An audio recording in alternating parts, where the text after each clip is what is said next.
Morning guys, it's currently 5:15 in the morning here on MSC World Europa. It looks like I'm up before, well, everyone by the looks of it at the moment. Let's wait and see.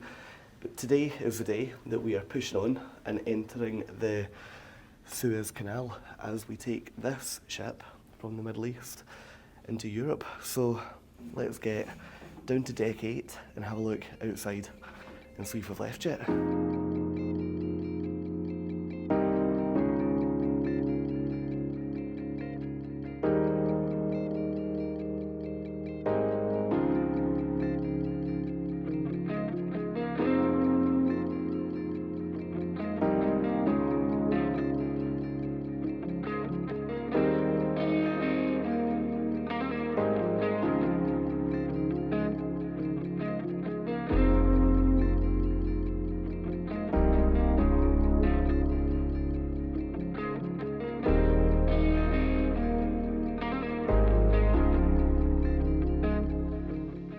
So, being honest, I was definitely hoping that we would have left by now. So, the message that we got yesterday was that we were going to leave our spot here at 4:30 this morning. So my logic was that, well, okay, fine, if I set my alarm for 4:45, I'll get showered, I'll get ready, I'll be out here for just after 5 o'clock, and we're not moving yet. So, I don't know why, but all of the other ships here are also still anchored, so they're not even just staying where they are, they're actually completely anchored to the floor. So I'm hoping that this isn't a waste of an early rise, because this took a lot to get me out of bed at this time in the morning. Yeah, hopefully over the next 30 minutes to an hour we'll start moving. I am going to head upstairs and see if breakfast is open yet. I don't think it will be. I think this is the first time in my life that I've actually have beaten the buffet to open. I can see there's another cruise ship actually, so looking forward to seeing that in a little bit. But yeah, let's see when we actually do set off from here. Okay, breakfast update. The buffet opens at 7:30. It's currently 6:20, which definitely isn't ideal. So only an hour and 10 to kill before I can get my coffee and a pastry that I get pretty grumpy if I haven't had my coffee in the morning, so hopefully we make it in time. But on the bright side, we have been treated to the most beautiful sunrise this morning. It's going to struggle to pick up with the camera behind me just because it's so bright, but I'll put an overlay on now of what we've just seen, and yeah, it's just absolutely beautiful. I think I mentioned earlier, but looking out at the ships now, the majority of them are all still anchored, so there definitely isn't going to be any imminent movement in the next 10-15 minutes. So I also don't want to go back to bed because I'm on the inside of the ship. If I go back to bed and then everything moves out here when I'm sleeping, I'll be so gutted.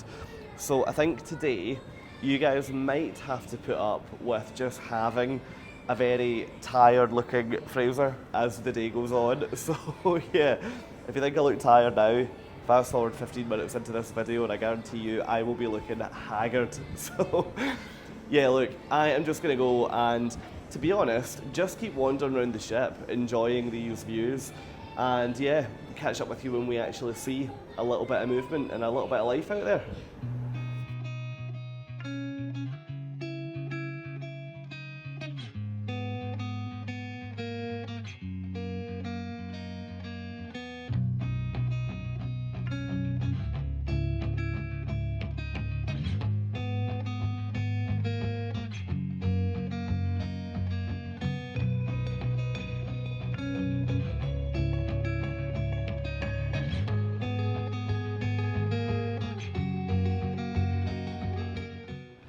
Okay, confession to make, I actually just dipped back to bed for an hour there because I thought, right, I can either kill time out on the deck waiting to move, or I can actually go and nap. So I have done that and I feel so much better for it.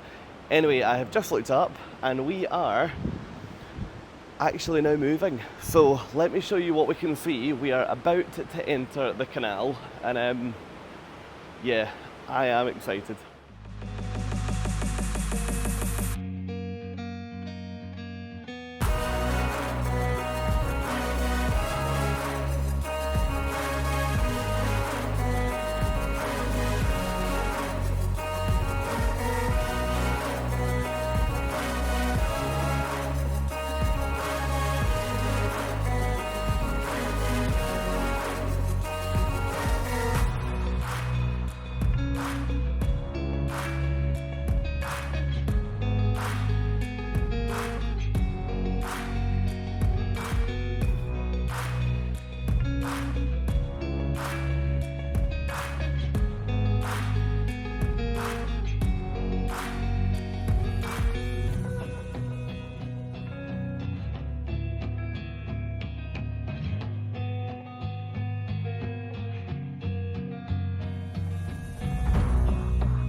Okay, so as we thought, we are now in the canal, which is amazing.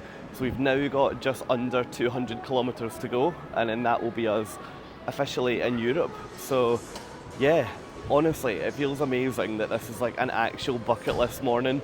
And yeah, you can see behind us at the moment the convoy all lining up, and I think today is going to be such a good day.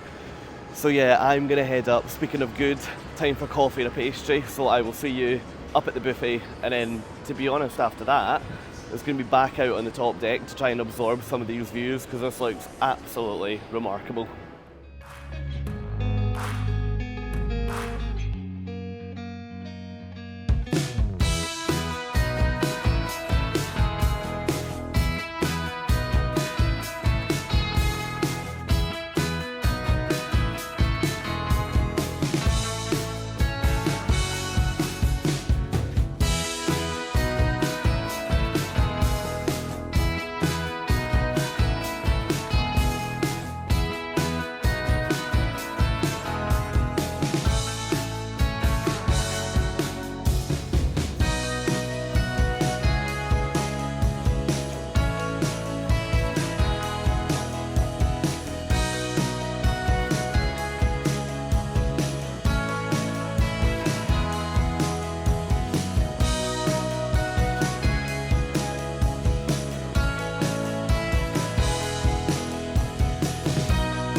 Okay, so the camera might be doing a little bit of wobbling at the moment. I've balanced you on the sun lounger beside me, so don't worry, the person holding the camera is not trying to do a dance. Now, we are halfway up the first section of the canal, and we've covered that pretty quickly, to be honest. We've probably been cruising for about an hour and a half, I would say, and we are approaching the first of the lakes. So one thing that I didn't realise is that the Suez Canal, actually, instead of using the shortest route to get from the Middle East or the Red Sea or the Gulf of Suez into the Med, which would be 121 kilometres, it basically takes a much longer route, and it has a number of quite significant bends in it, and that means that the distance that you cover is the best part of 200 kilometres. Now, the reason why it takes a longer route is because it uses the water and the storage capacity of 3 different lakes, which we'll go through each of them today.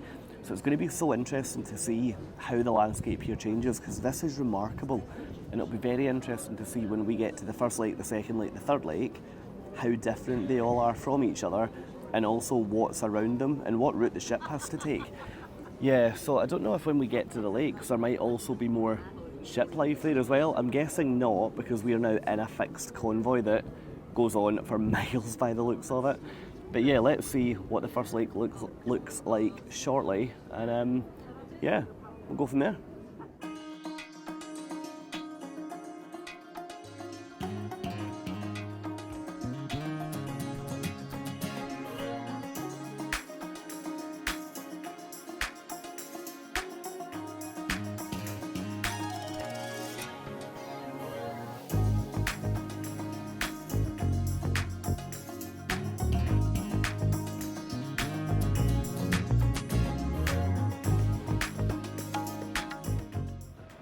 Yeah, so one of the challenges with a Suez Canal transit is that because the northbound passage leaves so early in the morning, you find yourself in a position where it's currently, just gone 9 a.m, and I'm actually, I shouldn't even be admitting this, I've actually just stopped in for breakfast snack number 2. So usually I try to not have a second coffee before lunchtime. However, when you wake up at God knows what time, I guess this technically is already lunchtime. So pastry number goodness knows what going in now.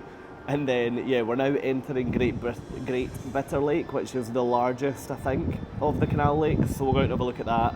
And then I'm hoping later on today we'll get to cross under one of the, I think it's just called the Suez Canal Bridge, but I love going underneath a bridge on a cruise. It's I always find it amazing how these things fit under. So yeah, anyway, enough talking, more eating to be done, and I will see you guys back out on the deck.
Right, so time-wise, it's now about 1:15, and we've actually now just met the southbound convoy that's currently heading back over to the Middle East.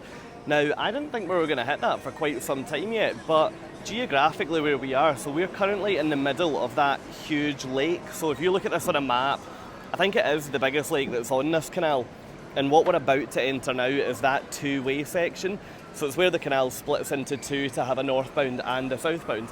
So if I take you over, try and squeeze through all the empty loungers, but if I take you over here and turn you round, you should then be able to see just how many boats we're talking, or ships rather. I probably shouldn't get caught by that. Now I can't see what you can see because the sun today is absolutely blinding, but I'm hoping right now that this will pull through and you can see the ships in the distance. So I'm thinking that when we leave here, there's going to be more, because at that two-way section, my theory would be that the convoy would meet there. So I don't know, maybe that earlier, the convoy coming southbound has left a bit earlier or something, but who knows. Let's wait and see.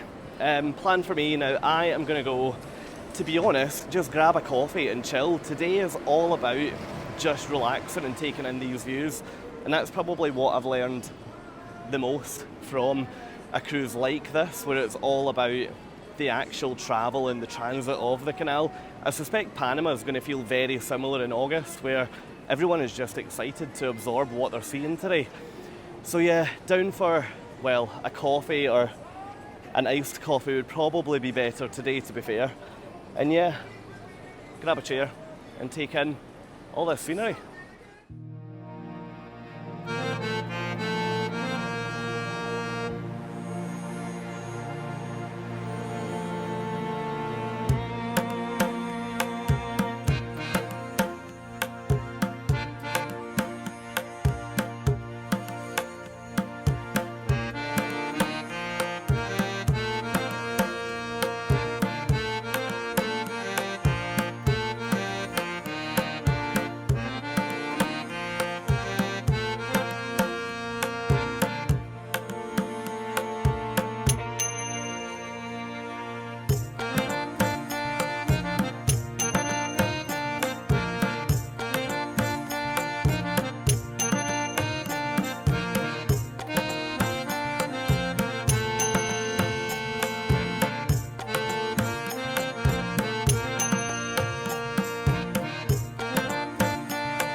Okay, so I've just retreated inside to try and get out of the sunshine for a minute, because I can feel myself just starting to burn a little bit. It's the thing with itineraries like this, you're just so exposed when you're trying to have like a scenic day out on the decks, and my Scottish body is absolutely not used to that. So I probably couldn't be much more covered. And yeah, I feel like I'm just baking, so I thought I'll come in for a minute and chat to you guys. Now, what we've actually just passed, which I was on a YouTube live at the time, was the largest swing bridge in the world, which was quite amazing actually. So it goes over the north and the southbound lanes of the Suez Canal. So that was really cool to see.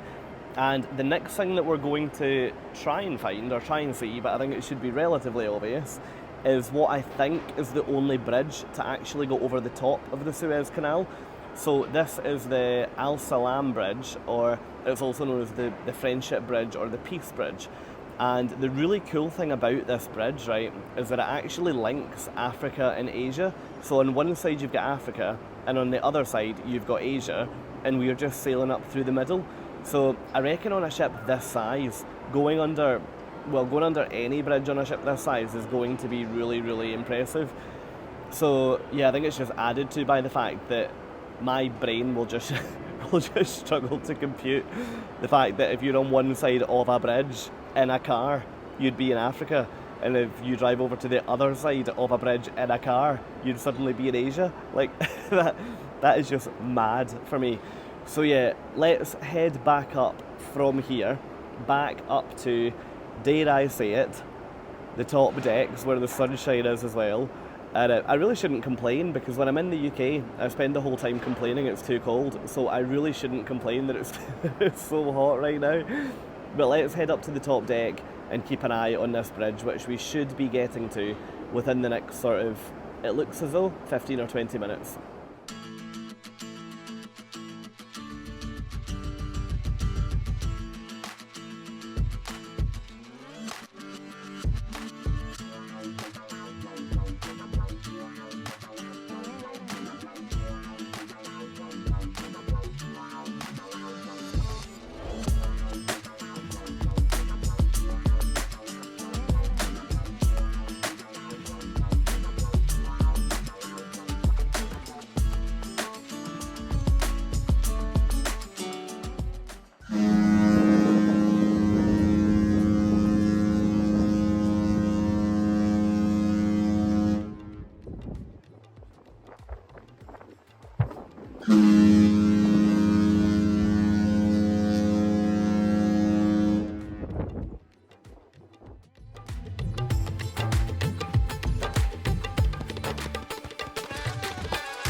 Okay, so that's us now going through the other side of the Peace Bridge, which was amazing. So they had the horn going and everything, which was so cool.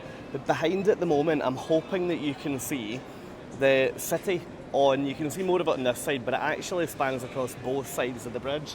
Now that's Alcantara, I believe it's called, and that is actually the final city that we'll see as part of our transit up the canal.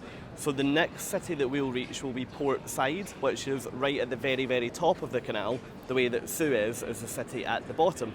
So we are now, we're meant to be finishing the transit here at about 6 p.m, but I reckon they've probably put quite a safety buffer on that, because the time now, it's currently just gone 3 p.m, and I would be very, very surprised if this final section is going to take us 3 hours. So yeah, I think it looks as though we're probably down to the final hour or so, and then we will be out of here.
And just like that, the sun has disappeared, the wind has started to pick up. I've got my jumper on, which must mean that we are safely back in Europe. So the change in weather in the last hour is so typical. It feels as though that is just the end of the sunshine. So hopefully this is very short-lived. Now I'm gonna have to turn around here because it'll be far too exposed back there. Now today has been amazing. I have absolutely loved every minute of this. Now when we get back down to the cabin, let's recap on today and also go through the plan for tonight, because there's quite a lot on the ship tonight. But yeah, let's sign out from here, get out of this wind, and I will see you back down in the cabin when we're ready to head out for dinner. Okay, so that's the end of today, and I mean, how do you even begin to summarise a day like that? So I've just loved every minute of this. It's been absolutely brilliant, and it's been so different to any cruise that I've done before now. So yeah, there's a couple of things that I would say that could be done a little bit better, and we'll come back to that in a second, but the overall experience today was brilliant. Quite a lot of you guys have reached out on Instagram, because at the point of recording this video, I've been live updating Instagram while on the ship. And there's a lot of questions that are coming in about security, about safety, about what's it like being on the ship going through this part of the world. And quite a lot of questions, or I think 4 or 5 questions come in today specifically talking about security going up the canal. Now, what I would say is that from a passenger on a ship point of view, I genuinely wasn't aware of any increased security today. Yeah, fine, when we were in the Gulf of Aden, they had taken quite a few precautions. They had brought on a greater amount of security. They had brought on, I believe, arms to protect the ship. But today, there was absolutely none of that. Today, we had 2 tugboats following us for the entire day. They might have been there as armed tugs, I'm not entirely sure. But from my point of view, like, honestly, there was nothing to be concerned about today. So if you're considering a cruise like this and you're putting it off because you're a little bit nervous about the security, about how would it feel, honestly, take it from me, you have nothing to worry about. Now, today, in terms of what could have gone better, now, I did Norway last year on MSC Virtuosa, and one thing that I have really, really harked on to everyone about MSC about is the fact that they did a guided tour as we left the fjord, and they said to us one night, okay, ladies and gentlemen, if you look to the left, you'll see X. If you look to the right, you'll see Y. About half a kilometre ahead, you've got a huge waterfall. Get ready for that. And it was really, really nice, actually, to get a bit more information about where we were cruising. Now, today it would have been amazing to have that, because there was a couple of things that I only found out after we had already seen them. So, for example, the world's largest swing bridge is over the Suez Canal, which is one of those bridges that the entire bridge swings over to the shore to let the ships go through, and then the entire bridge swings back. So, I unfortunately didn't know that when I was passing through it, so while it was a cool bridge to see, it would have been, I guess just very different had I looked at that knowing it's the biggest in the world. You'd get a different feel out of today. So, look, the overall area, the overall experience today, it was amazing from a scenery point of view. Yes, from a guest experience point of view, MSC could have done a couple of things better, but I've had an absolute ball today. I've really, really enjoyed it. Now, my plan for tonight, we've got a show down in the main theatre, so Asa Elliott, who you may or may not have heard of, but he was in a big TV show called Benidorm, which was quite popular in the UK. Now, he is singing on the ship tonight, so I'm going to head down to see him. So I'll try and get a couple of clips on to show you guys. And dinner tonight, I thought I was going to go to the main dining room, but to be honest, I'm just going to hang out in the buffet for, all of half an hour before I go down to the show. It's just, I'm really enjoying having dinner at my own pace, at my own time at the moment. And the luxury of doing a longer cruise, I mean, I'm on here for 21 nights. You can't really eat in the dining room every single night, so it is actually quite nice to just head up to the buffet for 1, 2, 3, 4, 5 nights, you know? So, look, I guess on that note, I better sign out of here because I've got food in the buffet waiting for me, and then I've got the show at 9:15 to look forward to. So, the final thing from me tonight is just thanks so much for watching this video. I really do hope you're enjoying this series. It's very different to anything that I've done before. And coming up now, I've got an entire med cruise on this ship. So, yeah, we're 2 weeks in, but the final week I'm going to be hitting Naples, Rome, Genoa, Barcelona and Marseille. So quite a few cities to look forward to, and I can't wait to see what they're all looking like now because I haven't been to them since I think pre-COVID actually. Yeah, I don't think I've been to any of them since COVID reopened everything. So yeah, really looking forward to what the next week has got in store. Now my next video is going to look at a day at sea on board World Europa. So what can you get up to if you're planning to spend an entire day on the water on this ship? But for now, let's sign out and I will catch up with you in my next video. Brilliant. Cheers guys. Good night. Bye.